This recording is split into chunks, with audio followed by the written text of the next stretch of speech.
اللہ کے حبیب صلی اللہ علیہ وسلم نے ارشاد فرمایا الا انبئکم باکبر الکبائر، لوگوں تمہیں بڑے بڑے گناہوں کی خبر نہ دے دوں؟ صحابہ نے عرض کی کیوں نہیں یا رسول اللہ، آپ ارشاد کریں۔ فرمایا الاشراک باللہ وعقوق الوالدین وجلس وکان متکئا قال الا وقول الزور والشہادۃ الزور۔ حضور فرمایا ایک اللہ کے ساتھ کسی کو شریک ٹھہرانا، اور دوسرا کسی انسان کو قتل کرنا، تیسرا والدین کی نافرمانی کرنا۔ اور حضور اس موقع پہ ٹیک لگائے بیٹھے تھے، ٹیک چھوڑ کے آگے ہو گئے، وجلس وکان متکئا، آگے ہو گئے، اور حضور نے 3 مرتبہ اس بات کو کہا، اور پھر فرمایا اور جھوٹی گواہی دینا اور جھوٹی شہادت دینا۔ تو یہ وہ ہیں جو بڑے بڑے گناہ ہیں۔ میں نے ایک روایت میں پڑھا ہے، حضور نے ارشاد فرمایا جنت کی خوشبو 1000 سال کی مسافت سے آنا شروع ہو جائے گی۔ جب لوگ جنت میں جائیں گے تو 1000 سال کی مسافت دور ہی ہوں گے کہ جنت کی خوشبو آنا شروع ہو جائے گی، لیکن 4 اشخاص ہیں جو جنت کی خوشبو نہیں پا سکیں گے۔ وہ کون کون سے ہیں؟ ایک قاطع الرحم، جو رشتہ داریاں توڑتا ہے، کبھی اس سے لڑائی، کبھی اس سے لڑائی، کبھی اس سے لڑائی، حالانکہ حکم ہے سل من قطعک وات من حرمک، جو تجھ سے تعلق توڑے تو اس سے تعلق جوڑ، جو تجھے محروم رکھے تو اس کی جھولیاں بھر دے۔ تو جو رشتہ داریوں کو توڑتا ہے، مقدس رشتوں کو پامال کرتا ہے، بلکہ والدین کے حوالے سے یہ بات بھی سن لیں، بعض اوقات والدہ اپنی بہن سے ناراض ہو جاتی ہے، باپ اپنے بھائیوں سے ناراض ہو جاتا ہے، تو اولاد کو کہتا ہے کہ نہ ملنا، اپنے جو ہے وہ چچا تائے سے نہ ملنا، ماں کہتی ہے اپنی خالہ سے نہ ملنا، تو اب کیا حکم ہے، ملیں کہ نہ ملیں؟ تو علماء نے اس پہ گفتگو فرمائی ہے کہ قطع رحمی حرام ہے، اور ماں قطع رحمی کا حکم دے رہی ہے، کہتی ہے، اور بندہ سوچتا ہے، بچہ سوچتا ہے کہ میری خالہ تو میری ماں کے پیچھے، میرے چچا میرے تائے تو میرے باپ کے پیچھے ہیں، جب باپ نہیں ملتا تو میرے کیا لگتے ہیں، جب ماں نہیں ملتی تو خالہ اور ماموں میرے کیا لگتے ہیں؟ تو وہ ماں کے پیچھے اور باپ کے پیچھے لگ کر ان عظیم رشتوں کو چھوڑ دیتا ہے، جبکہ لا طاعت المخلوق فی معصیت الخالق، خالق کی معصیت میں مخلوق کی اطاعت نہیں ہوگی۔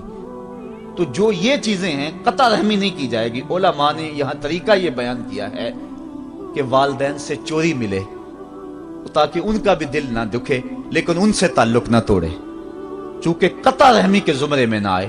تو 4 اشخاص ہیں قیامت کے دن جو جنت کی خوشبو بھی نہیں پائیں گے، ان میں سے قطع رحمی کرنے والا، دوسرا بوڑھا زانی، اور تیسرا تکبر کی وجہ سے ٹخنوں سے نیچے شلوار لٹکانے والا، اور چوتھا والدین کی نافرمانی کرنے والا۔ حضور فرمایا یہ 4 اشخاص ایسے ہیں کہ جو جنت کی خوشبو بھی نہیں پائیں گے۔ اور ایک اور 4 اشخاص کی کہانی سنو۔ حضور نے ارشاد فرمایا اے عمر، اگر مجھے لوگوں کے سست ہو جانے کا ڈر نہ ہو تو میں تمہیں یہ بات کہوں کہ اس خبر کو جا کے گلی بازاروں میں بتا دو اور 4 اشخاص کی جنت کی گواہی دے دو کہ انہیں جنت میں جانے سے کوئی شے نہیں روک سکتی۔ عرض کی حضور کون کون؟ فرمایا ایک وہ عورت جس نے اپنی ساری محبتیں اپنے خامد پہ نچھاور کر دیں اور وہ اس حال میں مری کہ اس کا خامد اس پہ راضی تھا، جنت میں جانے سے اس کو کوئی شے نہیں روک سکتی۔ اور دوسرا وہ شخص جس کے بچے زیادہ ہیں، ذرائع آمدنی تھوڑے ہیں، لیکن اس نے اپنے بچوں کے پیٹ میں حرام کا لقمہ نہیں جانے دیا، محنت کرتا رہا، اوور ٹائم لگاتا رہا، مزدوری کرتا رہا اور اپنے بیٹوں کے لیے رزق حلال کی تلاش میں رہا۔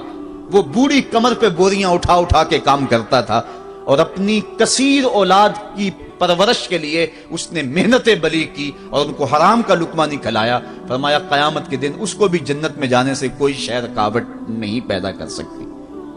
اور تیسرا حضور نے فرمایا وہ شخص کہ جو اپنے والدین کے ساتھ حسن سلوک کرے اور اس کے والدین اس پہ خوش ہوں، اس پہ راضی ہو جائیں۔ اور چوتھا وہ شخص کہ جس نے ایسی سچی توبہ کی کہ گناہوں کی طرف پلٹنا اس کے لیے اتنا مشکل تھا، جس طرح جانور کے تھن سے نکلا ہوا دودھ واپس نہیں جا سکتا، وہ گناہوں کی دنیا میں دوبارہ نہیں جا سکتا۔ تو یہ فرمایا یہ 4 شخص ایسے ہیں عمر، اگر اس بات کا ڈر نہ ہو کہ لوگ سست پڑ جائیں گے تو ان 4 اشخاص کے بارے میں شہادت دے دو کہ یہ دنیا پہ چلتے پھرتے جنتی۔ تو ماں باپ کی خدمت کرنے والا، ماں باپ کو راضی رکھنے والا یقیناً اللہ کی نعمتوں کا حقدار ہے۔ وہ بدبخت ہیں بیٹے جو ماں باپ کو راضی نہیں رکھتے۔ اللہ کے حبیب صلی اللہ علیہ وسلم کی خدمت میں ایک شخص حاضر ہوا اور اس نے اذن جہاد طلب کیا، حضور میں جہاد پہ جانا چاہتا ہوں، مجھے اجازت مرحمت فرمائے۔ حضور نے فرمایا احیٌ والدا کا، کیا تیرے والدین زندہ ہیں؟ قال نعم، عرض کی ہاں حضور میرے والدین زندہ ہیں۔ قال ففیہما فجاہد، کہا جا ان کی خدمت کر، یہی تیرا جہاد ہے۔ ماں باپ کو بلکتا ہوا چھوڑ جائے اور آپ جہاد پہ چلا جائے، ماں فالج میں گری ہوئی ہے اور بیٹا تبلیغی گشت پہ چلا جائے، باپ تڑپ رہا ہے اور بیٹا پیر کی چوکھٹ پہ جھاڑو دیتا پھرے، اللہ راضی نہیں ہوگا۔ میں سچ کہتا ہوں، اپنے بھی خفا مجھ سے ہیں، بیگانے بھی ناخوش، کہ میں زہر حلاحل کو کبھی کہہ نہ سکا کند، بات وہی کہتا ہوں سمجھتا ہوں جسے حق، نئے ابلہ مسجد ہوں، نئے تہذیب کا فرزند، محمد عربی صلی اللہ علیہ وسلم سے بڑا پیر کون ہو سکتا ہے؟ لیکن حضرت وہ ویسے کرنی نہیں آ رہے۔ آقا کریم اپنے بٹن کھولتے ہیں اور کرن کی طرف، یمن کی طرف رخ کر کے لمبی سانسیں لیتے ہیں اور کہا میں رحمان کی خوشبو پا رہا ہوں۔ ایک دن صحابہ نے پوچھا بندہ نواز جس کے لیے تڑپتے ہو، جس کی ٹھنڈی ہوائیں آپ کو آ رہی ہیں، وہ آپ کا بڑا پیار کرنے والا ہے؟ کہا ہاں میرے سے بڑی محبت کرتا ہے۔ تو کہا پھر اتنی محبت کرتا ہے تو یمن تو دور نہیں ہے، بلال حبش سے آ گیا، سلمان فارس سے آ گیا، سہیب روم سے آ گیا، اور وہ یہاں یمن سے نہیں آ سکا؟ فرمایا اس کی بوڑھی اور نابینا ماں ہے جس کی خدمت اس کو نہیں آنے دیتی۔ اللہ اکبر۔ اب حضرت اویس کرنی نہیں آئے لیکن خیر التابعین کہلائے، آئے نہیں لیکن حضور ان کی یاد میں تڑپ رہے ہیں۔ اللہ، بلکہ حضور نے فرمایا کہ کوئی جائے اویس بن عامر کو ملے، اور جب ملے تو اس کو کہنا میری امت کی بخشش کی دعا کرے۔ جو ماں باپ کی خدمت کرتا ہے اس سے ثابت ہوا اس کی دعائیں قبول ہوتی ہیں۔ میں نے ایک روایت میں پڑھا ہے کہ جو آدمی روزانہ اپنے والدین کے لیے دعا کرے، والدین زندہ ہوں تب بھی، والدین فوت ہو گئے ہوں تب بھی، یہ عادت بنا لے، روزانہ ماں باپ کے لیے دعا کرے، ساری زندگی اس کے رزق میں بے برکتی نہیں آئے گی، اللہ اس کو رزق کی فراوانی عطا کر دے گا۔ اور جو والدین کے لیے دعا نہیں کرتا اللہ تعالیٰ کی رحمتوں سے محروم ہو جاتا ہے۔ حضرت ابو ہریرہ رضی اللہ تعالیٰ عنہ جب بھی ہاتھ اٹھاتے تھے تو یہ دعا کرتے تھے، اللہم اغفر لابی ہریرہ ولأمی ولمن استغفر لہما، اے اللہ ابو ہریرہ کو بخش دے، حضرت ابو ہریرہ کی ماں کو بخش دے، اور قیامت تک جو ہم دونوں کے لیے بخشش کی دعا کرے اس کو بھی بخش دے۔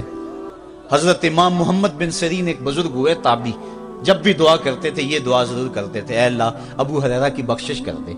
کسی نے کہا کہ تمہیں ابو ہریرہ رضی اللہ تعالیٰ عنہ ان کی ماں سے بڑی ہمدردی ہے؟ کہا ان سے جو ہمدردی ہونی ہے وہ تو ہونی ہے۔ انہوں نے کہا ہوا ہے اللہ ابو ہریرہ اور ان کی ماں کو بخش دے، جو ان کے لیے دعا کرے اس کو بھی بخش دے، تو میں دعا کر کے اپنی بخشش پکی کر رہا ہوں۔ تو والدین کے لیے دعا کرنا اللہ کی رحمت کو دعوت دینا ہے۔ تو فرمایا کہ جاؤ اویس بن عامر کو جانا اور جا کے اس کو میری امت کے لیے دعا کا کہنا۔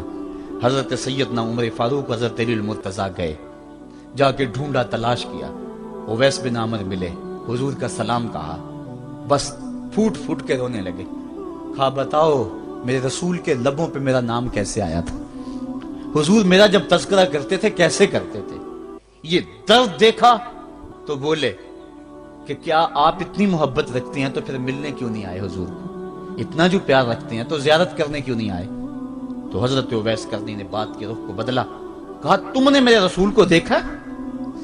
تم نے میرے رسول کی زیارت کی ہے؟ کہا ہاں ہم تو صبح و شام وہاں رہے ہیں۔ کہا پھر بتاؤ حضور کے یہ ابرو جڑے ہوئے تھے یا کھلے ہوئے تھے؟ اب دونوں حیران ہو گئے۔ کہا تم نے تو دیکھا، میں نے تو دیکھا نہیں، تم بتاؤ نا، پھر میں تو گیا نہیں، مجھے کہتے ہو گیا نہیں، تم بتاؤ حضور کے ابرو جڑے ہوئے تھے یا کھلے ہوئے تھے؟ حیران ہیں۔ کہا حضور آپ ہی بتلائیے۔ کہا کوئی دور سے دیکھتا تو جڑے ہوئے نظر آتے، قریب آ کے دیکھتا تو کھلے ہوئے نظر آتے۔ یہ وہ ہے جو ماں کی خدمت کرتا رہا اور حضور کے دربار میں حاضر نہیں ہو سکا، لیکن حاضری اس کی تھی، وہ جہاں بھی تھا وہ نبی کے قرب میں تھا۔ تو اس لیے ماں باپ کی خدمت اتنا بڑا وظیفہ ہے۔